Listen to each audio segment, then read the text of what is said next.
नमस्कार दोस्तों। आज आपको सुनाने जा रही हूँ मालती जोशी की कहानी परिणय। लौटते हुए मेरी आंखों में सीमा का कमनीय सौंदर्य तैरता रहा।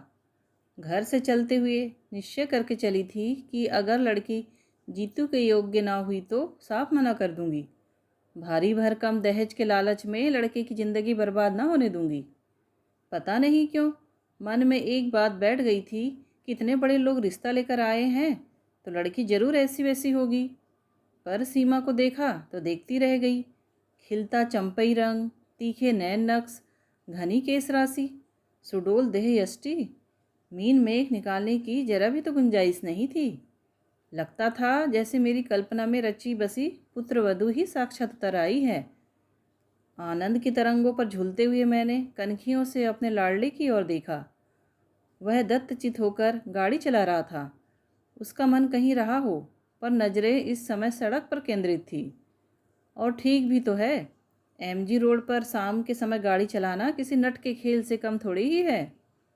घर पहुंचते ही मैं उसे कुरेदना चाहती थी, पर उसने मौका ही नहीं दिया। हमें उतारकर सीधा डिस्पेंसरी चला गया। झुंझलाई सी मैं कुछ देर गुमसुम बैठी रही। फिर मैंने उसके पापा को ही जा पकड़ा। कहिए, लड़की पसंद आई? मुझसे क्या पूछती हो, अपने लड़के से पूछो। आप अपनी तो कहिए। भाई, लड़की तो A1 है, उसके बारे में दो राय हो ही नहीं सकती। बाकी अब उन्हें रिश्ता जच जाए तब है। अरे वाह, रिश्ता न जचा होता तो क्या वे 10 बार हमारे दरवाजे पर आते?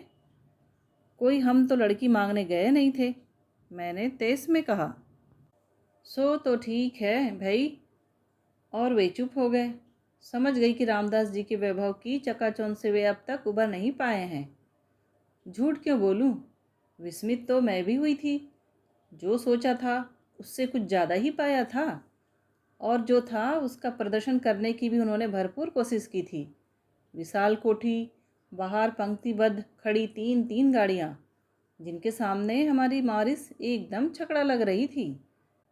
कीमती सूटों में सजे हुए उनके तीनों लड़के, गहनों कपड़ों से लदी तीनों बहुएं, दामी कालीन, महंगा फर्नीचर, वर्दीधारी नौकर, शाही नाश्ता, हर चीज़ में प्रदर्शन था। हर बात में प्रभावित करने की कोशिश थी। चलने से पहले वह हमें अपना खूबसूरत लॉन और कलात्मक बगीचा दिखाते हुए काफ़ी दूर तक ले गए। और फिर सहज भाव से एक खाली प्लाट की ओर इशारा करते हुए उन्होंने बताया कि यह उन्होंने लड़की के लिए रख छोड़ा है। लड़कों को उन्होंने शहर के सम्भ्रांत इलाकों में एक एक बंगला बनवा दिया है, क्योंकि वह जानते हैं कि देर सवेर सबको अलग होना ही है। लेकिन लड़की को वे अपनी आंखों के सामने ही रखना चाहते हैं, इसीलिए प्लाट यहीं ले लिया है। उन्होंने बहुत ही सहज भाव से यह सब बताया था, पर उनका उद्देश्य छिपा न रहा। उनकी संपत्ति पर, ऐश्वर्य पर विस्मय विमुख होते हुए भी मेरे भीतर बैठी अभिमानी माँ मुझसे बार बार जतला रही थी। देख, तेरे बेटे के लिए कितने बड़े घर का रिश्ता आया है। और तब बेटे की योग्यता के सम्मुख सारा वैभव है लगने लगता था। एक बात सोच लो, जीतू के पापा कह रहे थे यह शादी हो गई तो जीतू अपने पास नहीं रह पाएगा, वही बंगला बनाकर रहना पड़ेगा। कोई ज़रूरी है? मैंने तुनक कर कहा। क्या उसके घर द्वार नहीं है जो ससुराल में बसने जाएगा? और मेरे ही क्या 10-5 लड़के हैं जो उसे भेज दूंगी। फिर वह प्लाट पड़ा रहेगा, मैंने लापरवाही से कहा। ना होगा तो एक नर्सिंग होम डाल लेंगे। नर्सिंग होम कम है इंदौर में। बच्चों के लिए तो कोई नहीं है। अपन तो बच्चों का ही बना लेंगे जिसमें उसने स्पेशलाइज किया है। और बातों ही बातों में मैंने एक 3 मंजिले नर्सिंग होम की रूपरेखा बना डाली। नीचे आउटडोर और ऑपरेशन थिएटर, बीच वाली मंजिल पर जनरल वार्ड्स और सबसे ऊपर स्पेशल कमरे, सामने खुली सी बालकनी। पूरा नक्शा मेरे मन में तैयार था। इंजीनियर होती तो कागज़ पर उतार कर ही दम लेती। स्थापित नर्सिंग होम के लिए कोई अच्छा सा नाम सोच ही रही थी कि गाड़ी का परिचित हॉर्न सुनाई दिया। अपने लाडले से पूछ तो लो पहले, ये बोले।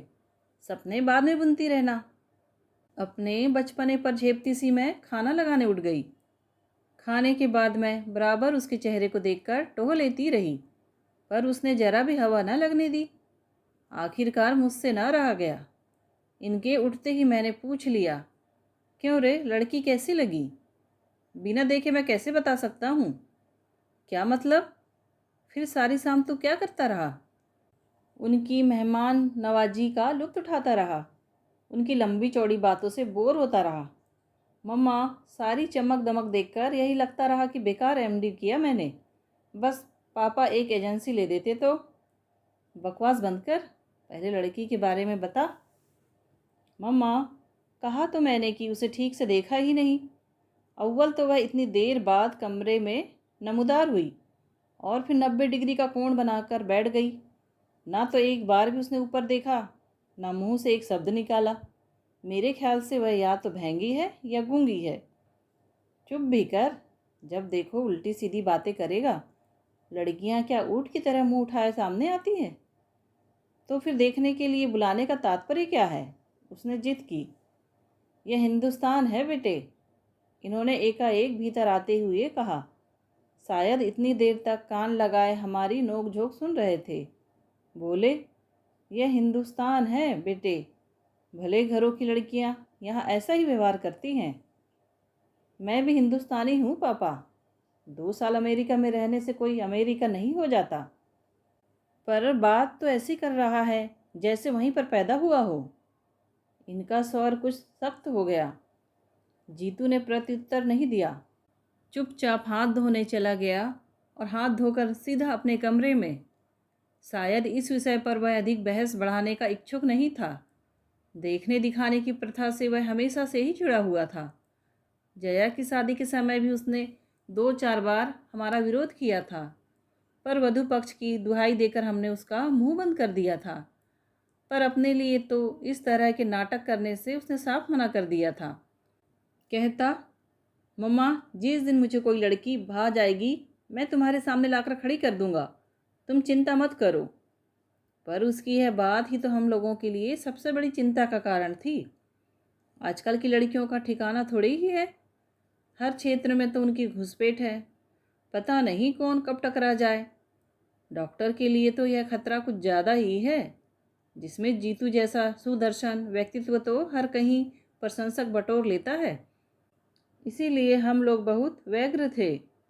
जीतू के डॉक्टर होते ही रिश्ते आने शुरू हो गए थे, पर अमेरिका से लौटने के बाद तो जैसे बाढ़ सी आ गई थी, क्योंकि जीतू डॉक्टर था, इकलौता था, फॉरेन रिटर्न था। गली में सही पर अपना 2 मंजिला मकान था, पुरानी सही पर घर में एक गाड़ी थी। पिता की अच्छी खासी प्रैक्टिस थी। बिरादरी में ऐसे सर्वगुण संपन्न लड़के ही कितने थे। खाता पीता घर और डॉक्टरी पास वर लोगों के मुंह में पानी ना आता तो आश्चर्य था। तभी तो रामदास जी जैसे प्रमुख व्यापारी ने हमारे दरवाजे पर दस्तक दी थी। बड़ी मुश्किल से जीतू साथ जाने के लिए राजी हुआ था। कह रहा था, पहले तुम देख आओ। और लड़की वालों को बार बार परेशान करना हमें अच्छा नहीं लगा। जया के वक्त के कुछ कड़वे मीठे अनुभव मन में अभी ताज़े ही थे, इसलिए हम सब साथ ही वहाँ पहुँचे। रामदास जी ने इतनी आवभगत की, उनके परिवार ने इतना प्रेम टपकाया कि बार बार यही डर बना रहा कि लड़की अगर अच्छी ना हुई तो उन लोगों को किस तरह जवाब देंगे। वह बहुत देर बाद बाहर आई। उस समय हम लोग कॉफ़ी पी रहे थे। अपनी दोनों भाभियों के बीच चलती हुई वह कमरे में आई थी और एक अस्पष्ट सी नमस्ते के साथ सिर झुकाकर बैठ गई थी। उसकी विनम्रता पर मैं मुग्ध हो गई थी। अंग्रेजी में एमए लड़की और इतनी सुशील। इतने लोगों के बीच उसका यह सहमा सिमटा रूप एकदम स्वाभाविक लग रहा था। तब यह बात मन में उठी ही नहीं कि इस तरह जीतू जो बिल्कुल उसे नहीं देख पाया होगा, वह भी तो बड़ी शालीन सी मुद्रा में बैठा हुआ था। सोच समझकर आखिर एक उपाय मैंने ढूंढ ही लिया। जया की सालगिरह के बहाने बहन भाइयों को एक दिन चाय पर आमंत्रित कर लिया। जया थी अपनी ससुराल में, इसीलिए उपहार आदि लेकर मुझे चिंतित होने की ज़रूरत नहीं थी। 2 दिन तक मैं घर की सफाई में जुटी रही। फर्श धो पोंछ कर चमकाया गया। नई चादर बिछाई गई, सोफे के कुशन्स बदले गए, पर्दे धुलवाए गए और तो और ड्राइंग रूम के दरवाजे तक नए सिरे से पेंट कर डाले। नया सा एक कालीन लेकर वहाँ डाल दिया। फिर भी जैसे मन की तृप्ति नहीं हो रही थी। हर कोण से मैं वहाँ की सजावट को देखती और हर बार कुछ न कुछ सुधार कर देती। ये लोग बीच में टोक ना देते तो शायद मेरा यह क्रम मेहमानों के आने तक चलता रहता। दोनों बाप बेटे हाथ बांधकर बैठे हुए थे और मेरी परेशानी का मज़ा ले रहे थे। जब 2-3 बार वॉल पीसेज और कैलेंडर्स बदल चुकी तो उन्होंने कहा, मेरा ख्याल है एक बार डिस्टेम्पर हो जाता तो ठीक रहता। 5 बजने में अभी तो बहुत टाइम है, क्यों? इतना गुस्सा आया मुझे। एक तो खुद करेंगे नहीं और मेरा फूला हुआ चेहरा देखकर ही जीतू मेरे मूड को भाप गया तो बोला, मम्मा क्यों बेकार ही परेशान हो रही हो? लाख कोशिश करें हम, यह घर कोठी तो बनने से रहा। उसे मत रोक जीतू, अपनी होने वाली बहू को इम्प्रेस करने की योजना है उसकी।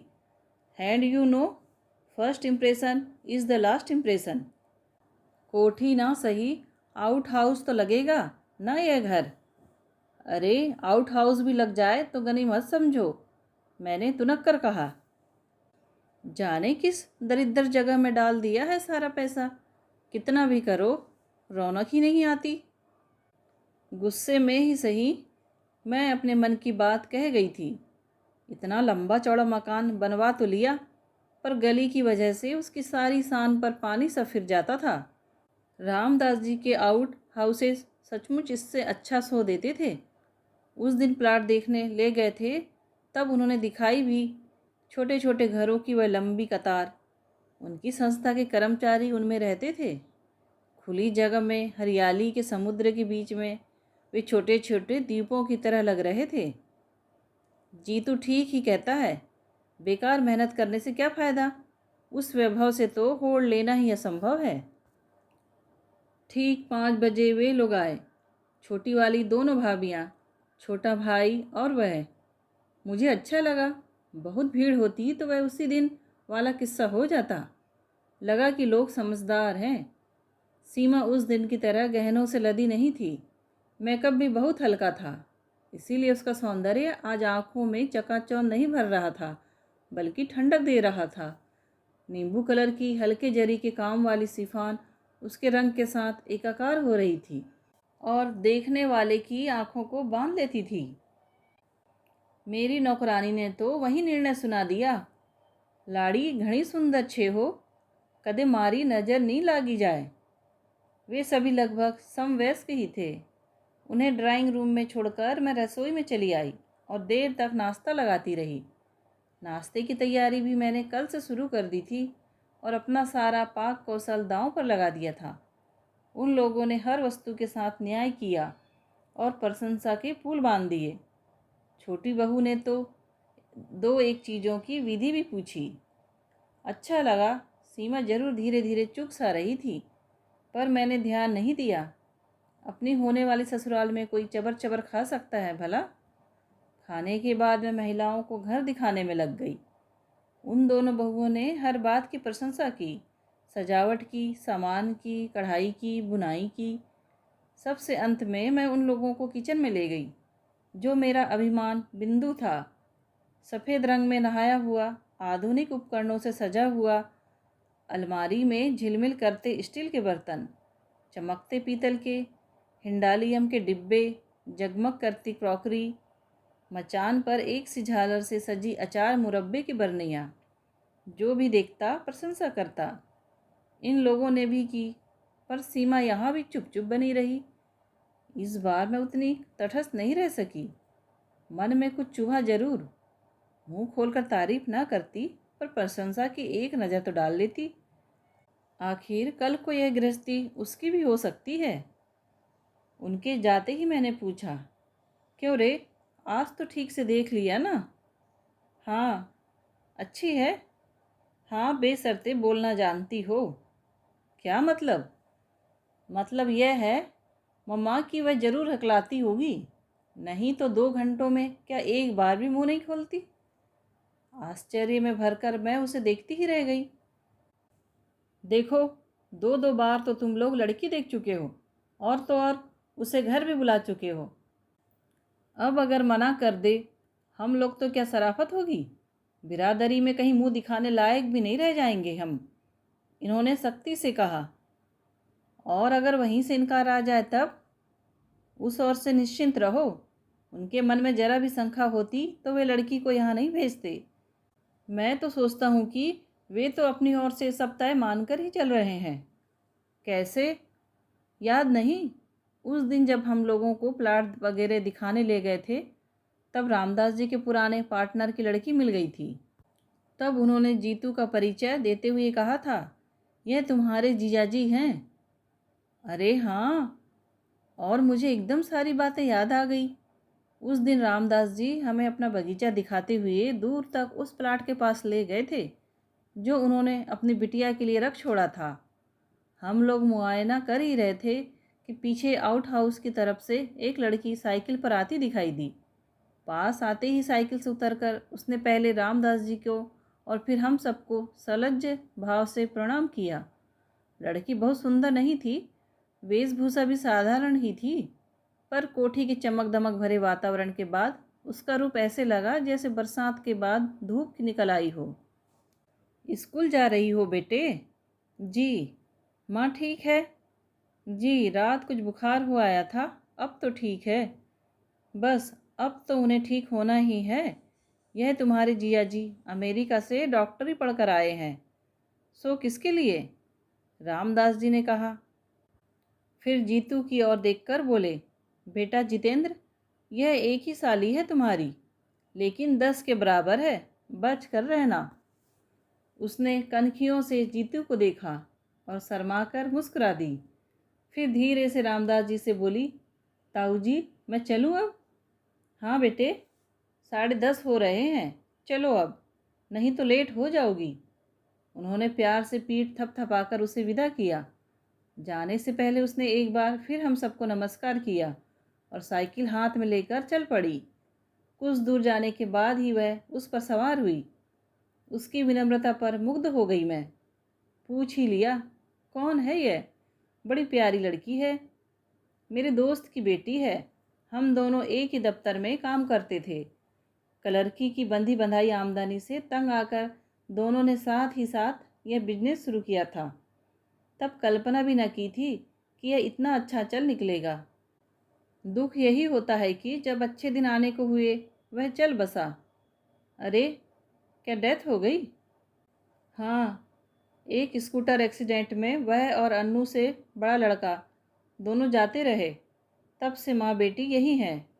धंधे में जो शेयर था उसके एवज में भाभी ने यह मकान मांग लिया है, उसी में रहती है। एक प्राइवेट स्कूल में पढ़ाती है।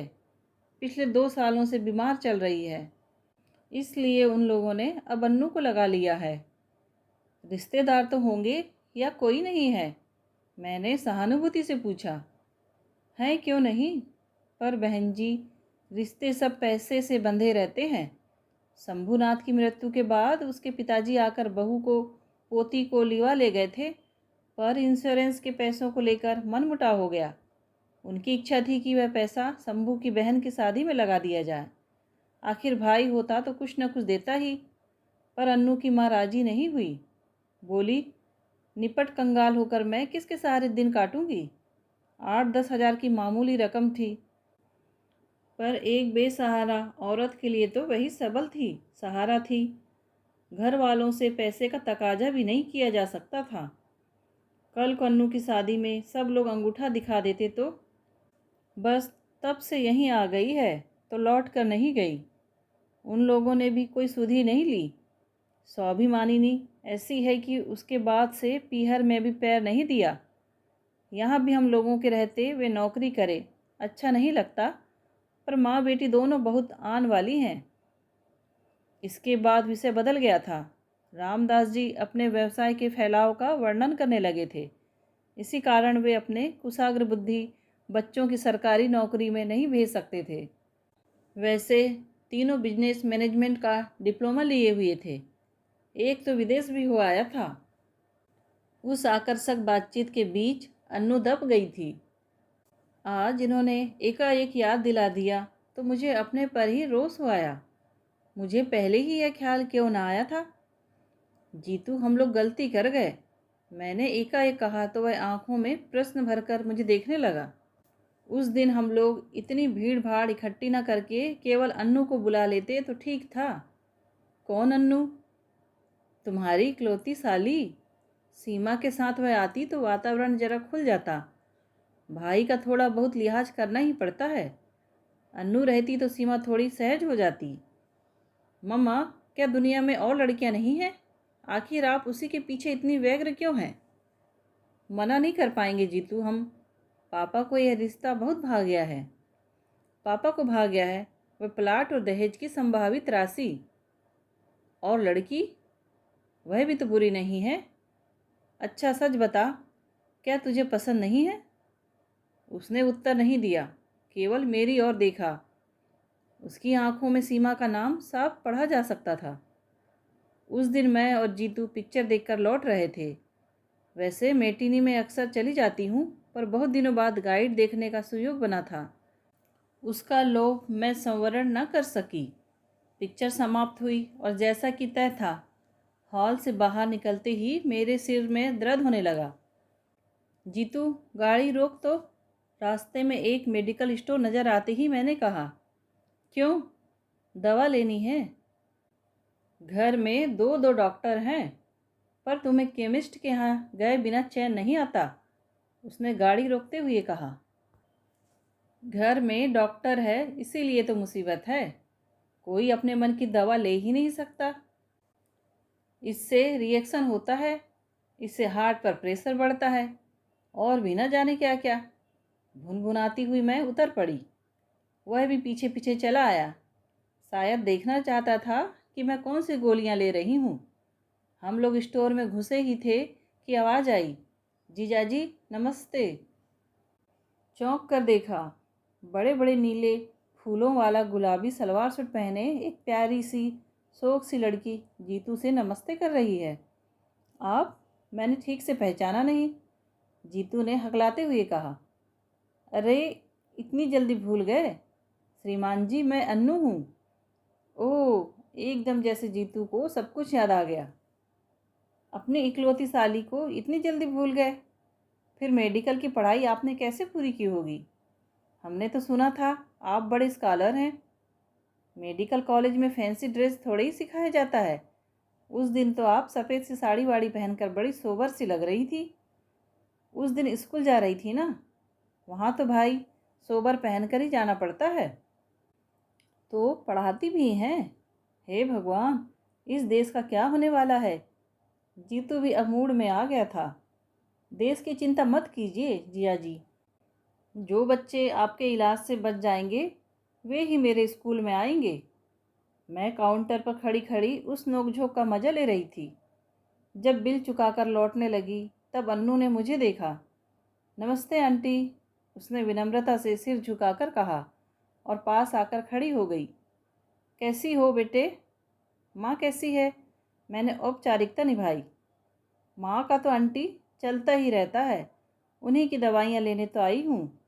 उसने कंधे पर लटका बैग खोलकर दिखाते हुए कहा।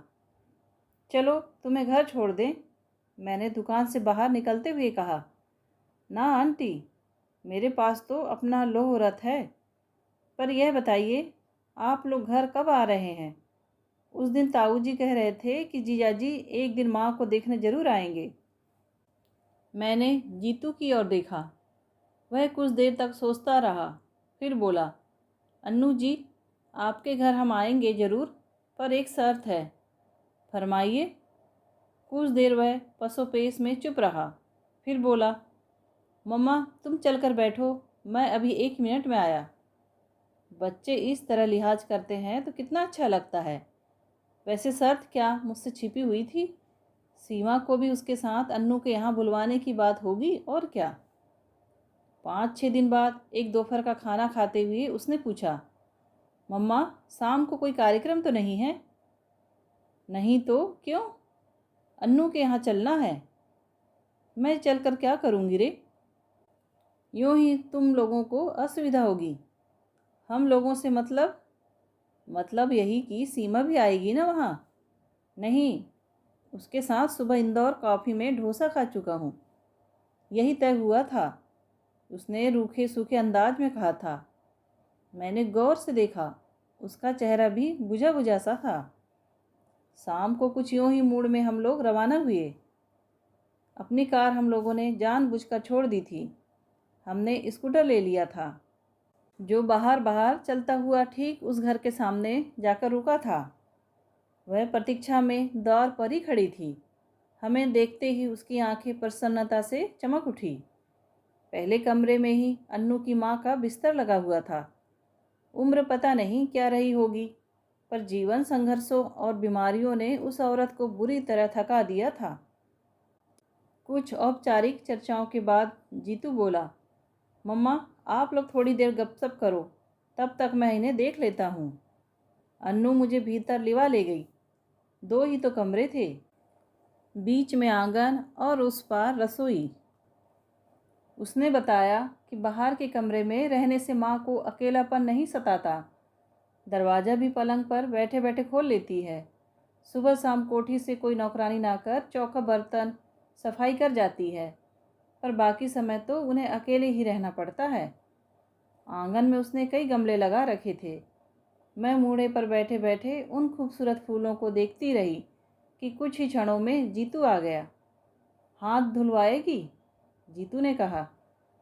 वही जामुन के थाले में अन्नू हाथ धुलवाने लगी। कैसी है माँ? अन्नू ने अधीरता से पूछा। वह चुपचाप हाथ धोता रहा, बेमतलब देर लगाता रहा। माँ ठीक तो हो जाएगी ना? उसने दोबारा पूछा। इस बार उसकी आवाज़ काँप रही थी।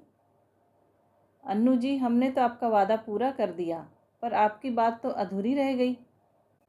तो इसका हम क्या करें? शर्त तो सिर्फ दीदी को ले आने भर की थी। अब वह भूत बनी बैठी रही तो हम क्या करें? हाँ, आप कर ही क्या सकती हैं? 1 कप चाय तो पिला सकती हैं ना? Oh sure. एकाएक उसका चेहरा खिल उठा। माँ के बारे में पूछते हुए 2 आंसू बरबस गालों पर लुढ़क आए थे।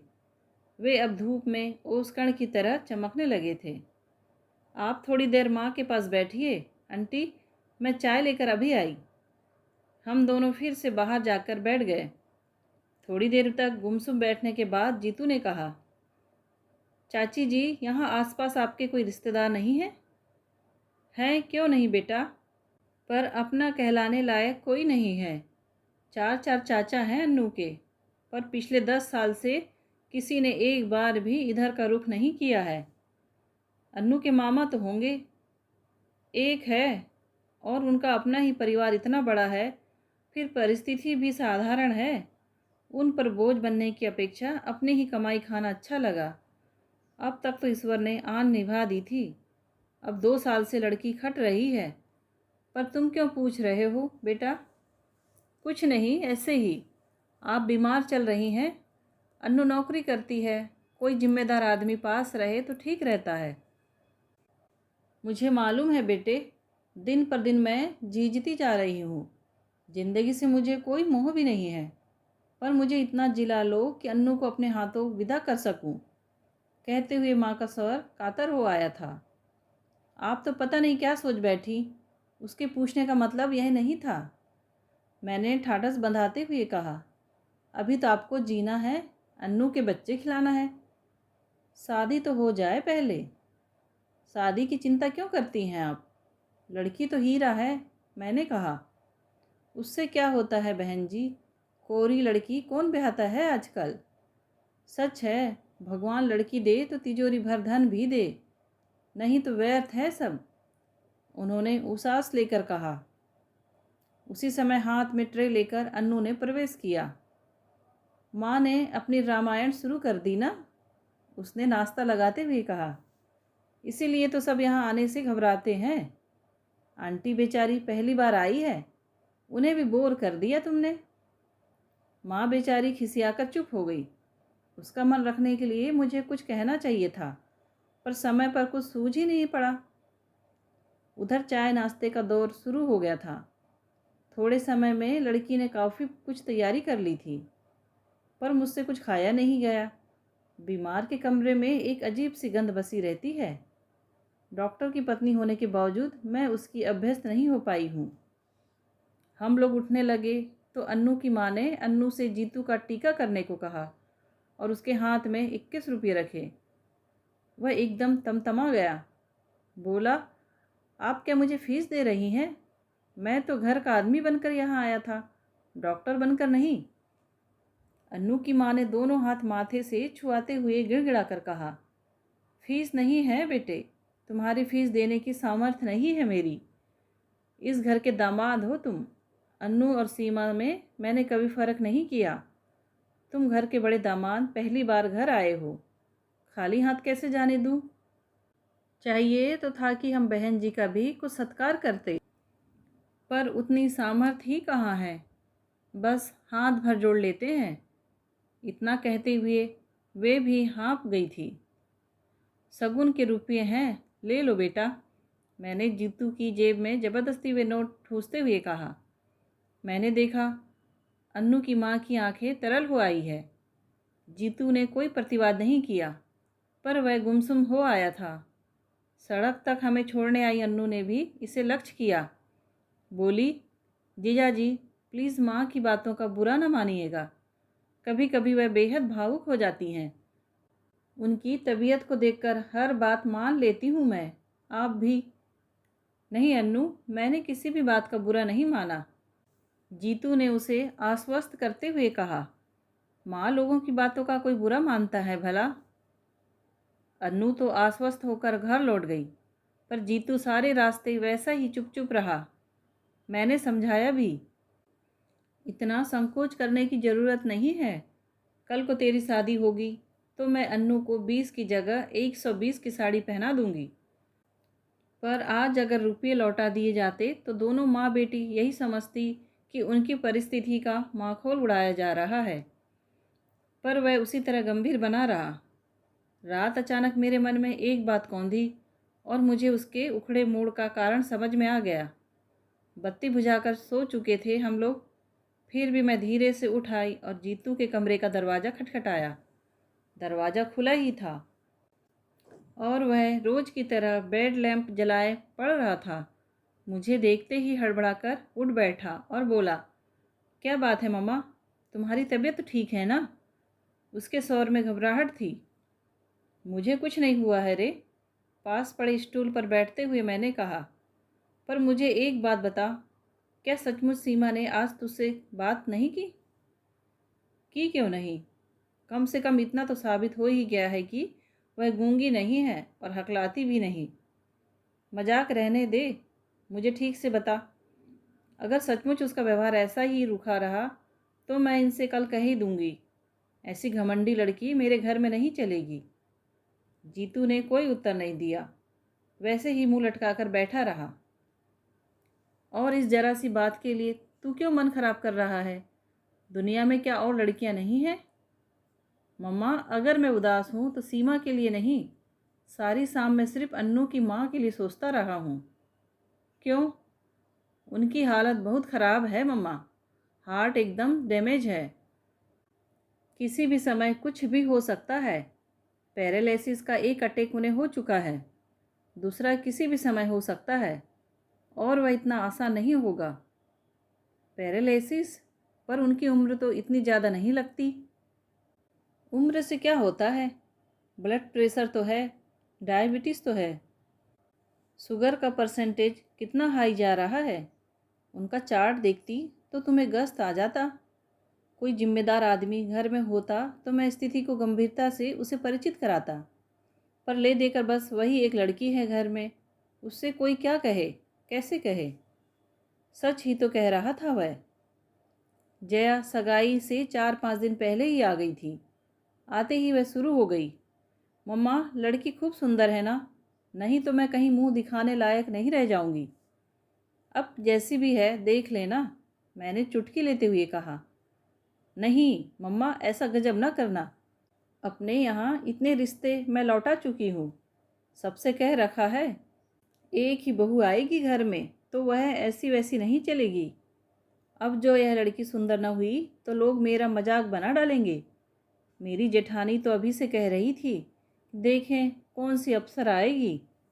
उनकी भतीजी के लिए मना करके मैंने उन्हें खूब नाराज़ कर दिया है ना। यहाँ भी तो वही हाल है। मैंने कहा, लोग बाग अपनी लड़की देखते नहीं हैं और मुंह उठाए चले आते हैं, और मना कर दो तो हमेशा के लिए मुंह फुला लेंगे। जब से बात पक्की हुई है, बस यही चर्चा है कि हमने बस पैसे का मुंह देखकर ही हाँ की है। अब तो बस यही लगता है कि कब शादी हो, कब बहू घर में आए। एक बार उसे देख लेंगे तो अपने आप सबके मुंह बंद हो जाएंगे। मेरी बात से जया की उत्सुकता चरम सीमा पर पहुंच गई। मैंने भी उसे ज़्यादा प्रतीक्षा कराना उचित नहीं समझा। दूसरे ही दिन सीमा को बुलवा भेजा। सगाई की साड़ी खरीदने का बहाना था ही। वैसे भी मैं अब तक जया के लिए रुकी हुई थी। सोचा लड़कियों की पसंद से ही खरीदना ठीक रहेगा। रोज़ रोज़ कोई इतनी महंगी साड़ी तो खरीदता नहीं। रामदास जी स्वयं बेटी को लेकर उपस्थित हुए। हाथ जोड़कर बोले, आपका आदेश टाला नहीं जा सकता, इसलिए ले आया हूँ। वैसे उसकी अपनी कोई पसंद नहीं है, आप जो भी पहनाएंगी पहन लेगी। मैंने उन्हें आश्वस्त किया कि खरीदारी का तो बहाना है। दरअसल जया उसे देखना चाहती थी। मेरी बात से उनका सारा संकोच दूर हो गया। बार बार यह कहकर कि लड़की अब आपकी है, जब चाहे बुलवा लीजिएगा, वह वापस लौट गए। मैं जानबूझकर उन लोगों के साथ बाजार नहीं गई। सीमा के साथ अन्नू आई थी। मैंने जया के साथ जीतू को कर दिया। सोचा सब बराबर उम्र वाले साथ रहेंगे तो ठीक रहेगा। मेरी वजह से बेचारे यूं ही संकोच में पड़ जाएंगे। अन्नू और जीतू की नोकझोंक तो रामदास जी के जाते ही शुरू हो गई थी।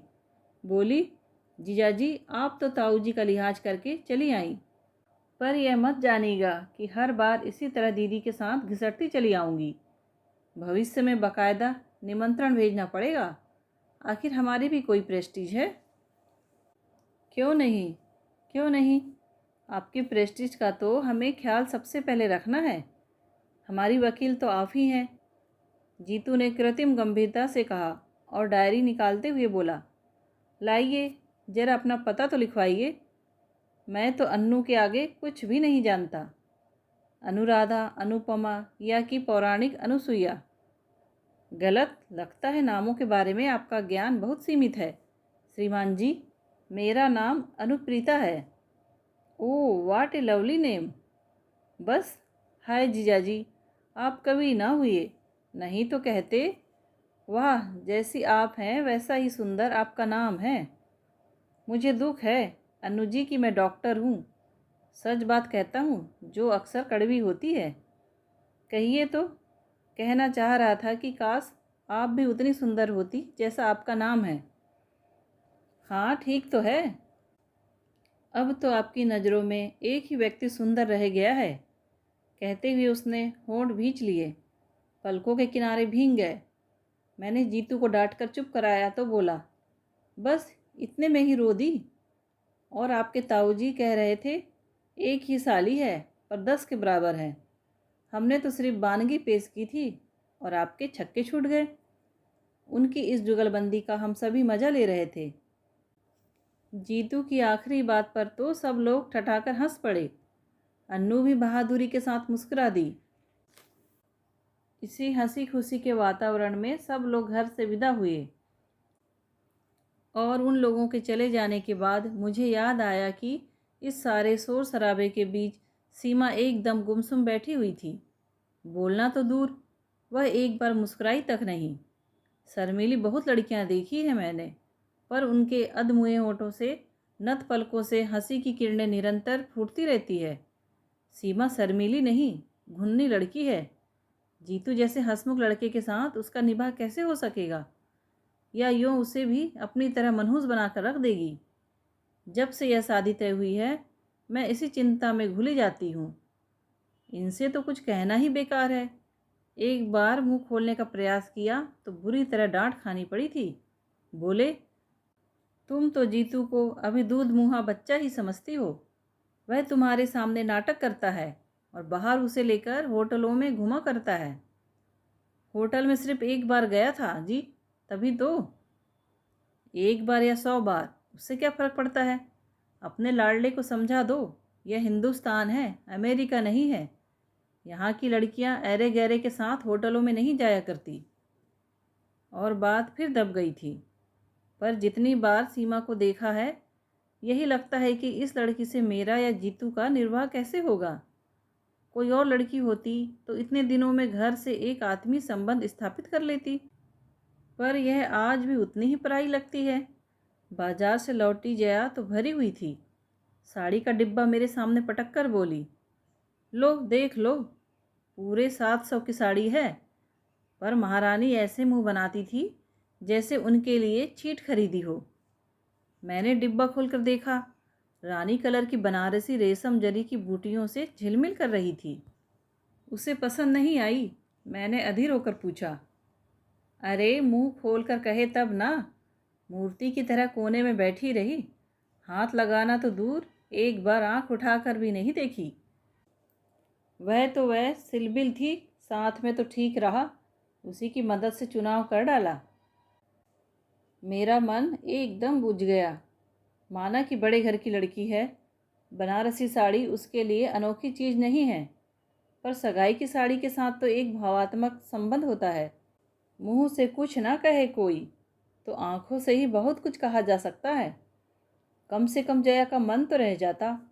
वह तो इतनी आहत होकर लौटी है कि बहू की रूप चर्चा उसके सामने व्यर्थ ही है। मुझे यही तो डर लगता है रे। मैंने कहा, अजीब घुन्नी लड़की है, जीतू के साथ पता नहीं कैसे निभेगी। घुन्नी नहीं है मामा, बड़ी घमंडी है। तुम तो अब अपनी चिंता करो, जीतू के लिए परेशान होने की ज़रूरत नहीं है। उनकी तो खूब घुट रही है। अभी जाते जाते भी उसने एक चिट्ठी चुपके से पकड़ाई है, मैंने साफ देखा है। जया की बात ने सचमुच चौंका दिया मुझे। सोचा, ये ठीक ही कहते हैं, जीतू यूँ ही मेरे सामने नाटक करता होगा। मैं भी तो पागलों की तरह उसके पीछे पड़ जाती हूँ। सीमा ने क्या बात की, कैसे की? बेचारा जवाब दे भी तो क्या। कुछ भी हो, मन से एक बोझ तो उतर ही गया। सारी तैयारी करते कराते रात के 12 बज गए। दूसरे दिन ये लोग ओली डालते जा रहे थे। इतने बड़े घर से संबंध होने जा रहा था। पहली बार हम लोग कुछ लेकर जा रहे थे, पर जैसे सारी चिंता मेरे ही सिर थी और कोई मेरा हाथ बटाने नहीं आ रहा था। जीतू का तो खैर प्रश्न ही नहीं था। जया मुंह फुलाकर बैठ गई थी। उसे सीमा जरा भी अच्छी नहीं लगी थी। कल जीतू ने चिढ़ा दिया था कि सीमा के आ जाने से दीदी का सौंदर्य तेज थोड़ा फीका पड़ जाएगा, इसी से वह नाराज है। बात हंसी मजाक में ही टल जानी थी, पर जया बहुत बुरा मान गई थी। उसकी ओर से किसी सहायता की आशा करना ही व्यर्थ था। सबसे ज़्यादा रोष तो मुझे उसके पापा पर आ रहा था। एक बार भी उन्होंने सारा सामान नहीं देखा, न पूछताछ की। मैं बिस्तर पर गई तब वे बड़े मज़े से खर्राटे भर रहे थे। इतना ताव आया मुझे, उन्हें झकझोर कर जगाया। मैंने और पूछा, सुनो, सुबह जमाई साहब को लेने स्टेशन कौन जा रहा है? ठीक से तय कर लो, नहीं तो समय पर कोई नहीं पहुंचेगा। कोई नहीं जा रहा, उन्होंने अलसाए स्वर में कहा। क्यों? क्योंकि वे नहीं आ रहे। क्यों? आपको कैसे पता चला? क्योंकि मैंने ही उन्हें फ़ोन पर मना किया है। अरे क्यों? क्योंकि कल का प्रोग्राम कैंसिल हो गया है। क्यों? रामदास जी को हार्ट अटैक हो गया है। हाय राम, क्यों? क्योंकि उनकी लड़की अपने फूफेरे भाई के साथ भाग गई है। क्यों? वह एकदम झल्लाकर उठ बैठे। तुम्हारे इस क्यों का कहीं अंत भी होगा? लड़कियां किसी के साथ क्यों भाग जाती है, क्या यह भी मुझे बताना होगा? खिसियाकर चुप हो गई मैं। सच तो पागलों की तरह प्रश्न पर प्रश्न किए जा रही हूँ। कम से कम इनकी मन स्थिति का तो ख्याल किया होता। शाम से अनमने हैं बेचारे, पर मुझे अपनी व्यस्तता के बीच ध्यान ही ना आया। इस कांड की तो मैंने कल्पना भी न की थी। मन इतना बौखला गया था कि अनचाहे मुंह से निकल गया, अब क्या, मिठाई बांटो। वह गुर्राए, तुम दोनों माँ बेटे तो शुरू से ही मीन मेख निकाल रहे थे ना। अब तुम्हारे मन की हो गई। घर आई लक्ष्मी दरवाजे से ही लौट गई। खूब आनंद मनाओ अब। क्षोभ उनके हर शब्द से टपका पड़ रहा था। रामदास जी के घर समधी बनकर जाने का सबसे ज़्यादा चाव उन्हीं को था, इसीलिए सबसे ज़्यादा निराशा भी उन्हें ही झेलनी पड़ी। इसके बाद चुप रहने में ही मैंने अपनी खैरियत समझी, पर रात भर मुझे नींद नहीं आई। बार बार सीमा का रूखा व्यवहार याद आता रहा। उसे हम लोगों में कोई दिलचस्पी नहीं थी, तो वह स्वाभाविक ही था। पर घर के लोग कैसे हैं, क्या उन्हें भी अंदाज़ा न हुआ होगा? लेकिन लगता है वे लोग सब जान गए थे, तभी तो हाथ धोकर पीछे पड़ गए थे। जिस दिन से रिश्ता लेकर आए थे, उन्होंने हमें सांस नहीं लेने दी थी। यह तो ईश्वर की कृपा थी, जो समय रहते सारा रहस्य खुल गया। मुझे कमरे में आते हुए उसने दर्पण में देख लिया था। वहीं से बोला, तुम परेशान क्यों हो रही हो मम्मा? मैं अभी सेव बनाकर वहीं आ तो रहा था। मैं तो यूं ही चली आई थी रे। चाय की ट्रे गोल मेज पर रखते हुए मैंने कहा, सोचा साथ साथ चाय भी पी लेंगे, और एक बात भी कहनी थी। Something important? उसने अपना काम जारी रखते हुए पूछा। हाँ, ऐसा ही समझ लो। वह जो सीमा है ना, वह इस बुरी तरह से चौंका कि रेजर हाथ से फिसल ही गया। गीले तौलिए से गाल को सहलाते हुए वह मेरे सामने आकर बैठ गया और अधीर स्वर में बोला, सीमा का क्या कह रही थी तुम? क्या किया उसने? वह अपने फुफेरे भाई के साथ भाग गई है, मैंने सपाट स्वर में आखिर कह ही डाला। ओ मम्मा, उसने एक दीर्घ उसांस छोड़ी। तुमने तो मुझे डरा ही दिया था। उतनी सी देर में मैं पता नहीं क्या क्या सोच गया था। क्या सोच गया था? मैंने हैरत से पूछा। दरअसल मम्मा, मैं एक पागलपन पर बैठा था, उसमें खिसियाए स्वर में कहा। इससे पहले कि मैं कुछ पूछूं, वह उठा और दराज में से एक कागज़ का पुर्चा निकाल लाया और बोला, लो पढ़ो। पढ़ने को था ही क्या, बस 2 पंक्तियां ही थी। अगर आप शादी से इनकार नहीं करेंगे तो मुझे मजबूरन कुछ खा लेना पड़ेगा। कब मिली है चिट्ठी तुझे? मैंने कांपते स्वर में पूछा। उसी दिन जब हम लोग साड़ी खरीदने गए थे। तो पगले, मुझे बताया क्यों नहीं? कैसा सर्वनाश हो जाता अभी। एक जिद से सवार हो गई थी मम्मा। मैं भी जया की तरह सोचने लगा था।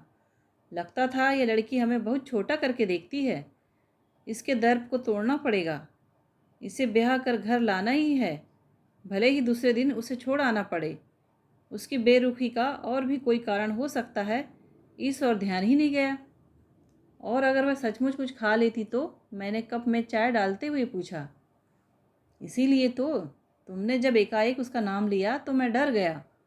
मुझे तो हैरत होती है मम्मा, पढ़ी लिखी होकर भी ये लड़कियां इतनी बुज़दिल कैसे होती हैं? अपने मन की बात मुंह खोलकर कहती क्यों नहीं? बस गूंगी गाय की तरह हर किसी खूंटे से चुपचाप बंध जाती है। अब तो उसने अपने तेवर दिखला दिए ना, मैंने कड़वाहट भरे स्वर में कहा। हाँ, यह तो मानना पड़ेगा। उसने काफ़ी दिलेरी से काम लिया। पता मालूम हो तो मेरी ओर से बधाई का तार भेज देना। मैं तो इसी बात के लिए शुक्रगुजार हूँ कि वह काफ़ी समझदारी से पेश आई। शादी की रात तक इंतज़ार नहीं किया, नहीं तो अपनी ज़िंदगी में भी फिल्म स्टोरी बन जाती। वह उठकर पुनः आईने के सामने खड़ा हो गया था। मैं उसे गौर से देखती रही, पर साबुन के झाग से भरे उस चेहरे पर कुछ भी पढ़ना असंभव था। ईश्वर से यही मानती रही कि हताशा का यह ज्वार जो मुझे मथ रहा है, उसे अछूता ही छोड़ दे। वह वास्तव में उतना ही निर्लिप्त बना रहे जितना कि वह दिखा रहा है। सीमा के अपने घर में जो भी कहर बरपा हुआ हो, पर इस घर की भी रौनक कुछ दिनों के लिए छिन सी गई थी। बच्चों के पापा का मूड तो उसी दिन ऑफ हो गया था। मेरा मन भी बुझ गया था। जया भी इतने दिनों बाद इंदौर आई थी, पर सहेलियों से मिलने का, रिश्तेदारों के यहाँ जाने का उसमें जरा भी उत्साह नहीं रह गया था। जहाँ भी जाओ वही प्रश्न, वही कौतूहल, वही शंकाएं खींच सी होने लगी थी। हम सबके बीच जीतू बिल्कुल सरल स्वाभाविक बना हुआ था, पर माँ थी, इसीलिए जानती थी कि वह भीतर ही भीतर हिल गया है। उसके ठहाके बेजान होते जा रहे हैं। दीदी के साथ उसकी नोकझोंक में कोई दम नहीं रहा। जया के बच्चों के साथ चल रही उसकी छेड़खानी भी मात्र एक दिखावा है। और फिर जया ने एकदम घर लौटने का फैसला कर लिया। उसे रोकने में कोई तुक भी नहीं था। भारी मन से मैंने विदा की तैयारियां शुरू कर दी। कैसे उत्साह से आई थी बेचारी, और अब कैसी मन स्थिति में लौट रही है। पर लड़की बहुत समझदार है। बोली, मम्मा हम तो सबको यही बताएंगे कि लड़की के पिता अचानक बीमार हो गए थे, इसी से काम रुक गया है। आप लोग अपने से कुछ लिखना नहीं। उसकी सूझबूझ देखकर दंग रह गई मैं। सच, लड़कियों को मायके की प्रतिष्ठा का कितना ख्याल रहता है। कुलियों के सिर पर सामान लदवाकर हमने प्लेटफार्म पर पैर दिया ही था कि आवाज़ आई, नमस्ते दीदी, नमस्ते आंटी, नमस्ते जी। मैंने चौंक कर देखा।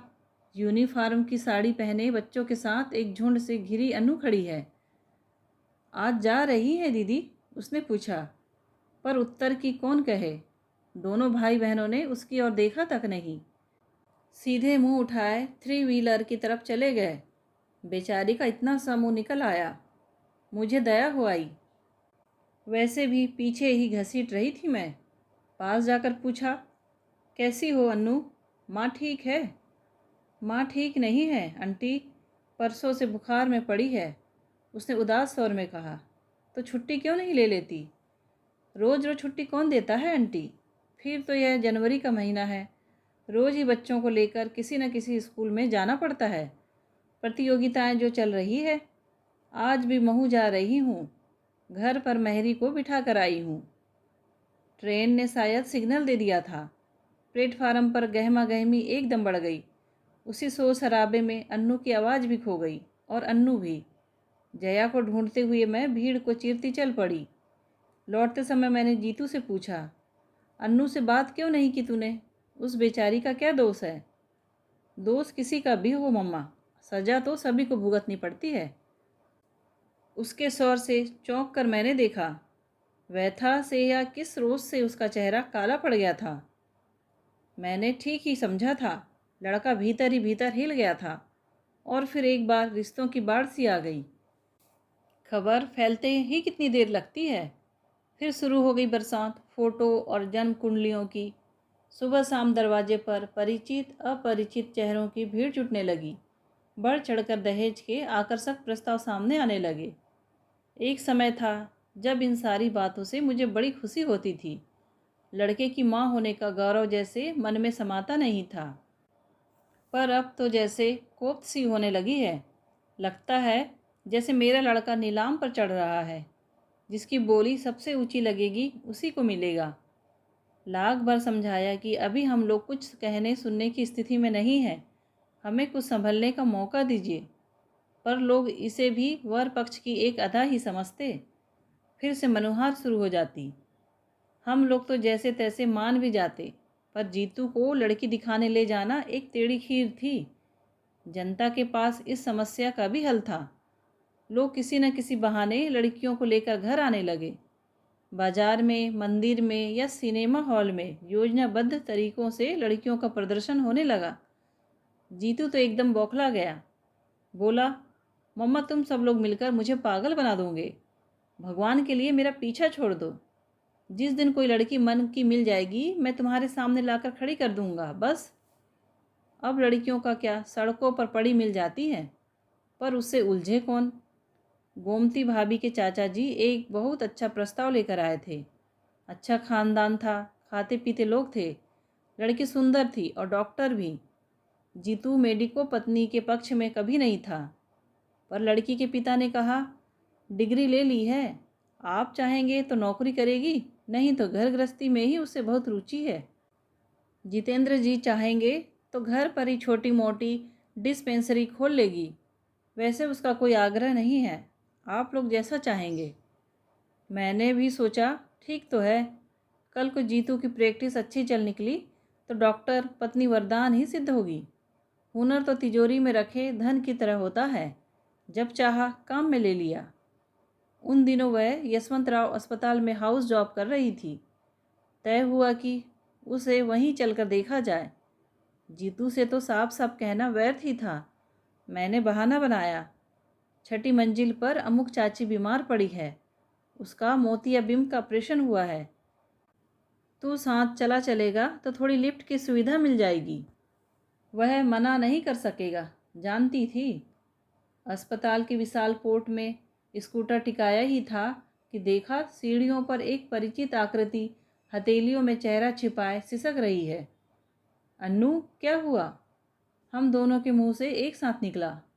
उसने अपना आंसुओं से भीगा चेहरा उठाकर हमारी ओर देखा और पास चली आई। बोली, जीजाजी, माँ बहुत बीमार है। उस दिन स्टेशन पर जीजाजी कहते हुए उसकी ज़बान लड़खड़ा गई थी, पर आज उसे इसका होश नहीं रहा था। उसकी माँ सचमुच बीमार थी। क्या हुआ माँ को? पता नहीं, परसों से यहाँ ले आए हैं, तब से उन्होंने एक बार भी आँख नहीं खोली है। कौन से नंबर में है? चलो देखते हैं। यही इंटेंसिव में है, पर वहाँ किसी को भीतर जाने थोड़े ही दे रहे हैं। ताई जी, भाई साहब, मामा जी सब बाहरी बेंचों पर बैठे हैं। मुझसे तो वहाँ बैठा नहीं जाता, रुलाई सी छूटने लगती है। जीजाजी, आप तो डॉक्टर हैं, आपको तो जाने देंगे ना? उसने अधीरता से पूछा। मामा जी आए हैं? जीतू ने पूछा। हाँ, कल शाम ही आए हैं, उन्हें तार दे दिया था ना। अच्छा अनु, तुम अंदर चलो, मैं डॉक्टर परिहार को लेकर अभी आ रहा हूँ, जीतू ने अधिकारपूर्ण लहजे में कहा। एक बार हम लोगों की ओर करुण दृष्टि से देखते हुए अनु भारी कदमों से भीतर चली गई। उसके जाते ही जीतू मेरे सामने तनकर खड़ा हो गया और पास से गुजरती बेतहासा भीड़ को अनदेखा करके बोला, मम्मा, क्या तुम इस लड़की को बहू के रूप में स्वीकार कर सकोगी? मैं हतप्रभ हो उसे देखती ही रह गई। यह मत सोचना मम्मा कि मैं भावावेश में आकर इतनी बड़ी बात कह बैठा हूँ। पिछले कई दिनों से यह बात मेरे मन में घुमड़ रही है, पर मैं व्यक्त नहीं कर पा रहा था। पर अब तो सोच विचार के लिए समय ही न रहा। बोलो ना मम्मा, प्लीज़। पर बेटे, यह बातें हड़बड़ी में तय नहीं की जाती। मैंने कहना चाहा तो वह फौरन मेरी बात काट कर बोला, कहा ना मैंने, अब सोच विचार के लिए समय नहीं रहा। मुझे मालूम है अपने इकलौते बेटे की शादी के लिए तुम्हारे मन में ढेर सारे अरमान हैं, पर मम्मा, भीतर जो दम तोड़ रही है वह भी एक माँ है। उसने भी अपनी इकलौती बेटी के लिए कई सपने संजोए होंगे। उन सपनों के लिए वह अपनी ज़िंदगी भर अपनों से, परिस्थितियों से लोहा लेती रही। अब तो शायद वह कुछ भी कहने सुनने के परे चली गई है, पर अगर एक क्षण को भी उनकी चेतना लौट आए तो मैं उन्हें आश्वस्त करना चाहता हूँ, मैं उन्हें यहाँ से खाली हाथ नहीं जाने दूँगा। पर मम्मा, इसके लिए मुझे तुम्हारी आज्ञा चाहिए, दोगी ना? उसकी बात पूरी ना हो पाई थी कि अन्नू बदहवास से दौड़ती हुई आई और बोली, जीजाजी जल्दी चलिए ना प्लीज़, माँ को देखिए, वे लोग क्या कह रहे हैं। पल भर को हम दोनों जैसे काट हो गए। मैंने ही किसी तरह अपने को समेटा और कहा, जीतू, तुम अंदर जाकर देखो, अन्नू की चिंता मत करो, वह मेरे पास है, हमेशा रहेगी। और सुबकती हुई अन्नू को मैंने अपने अंक में भर लिया।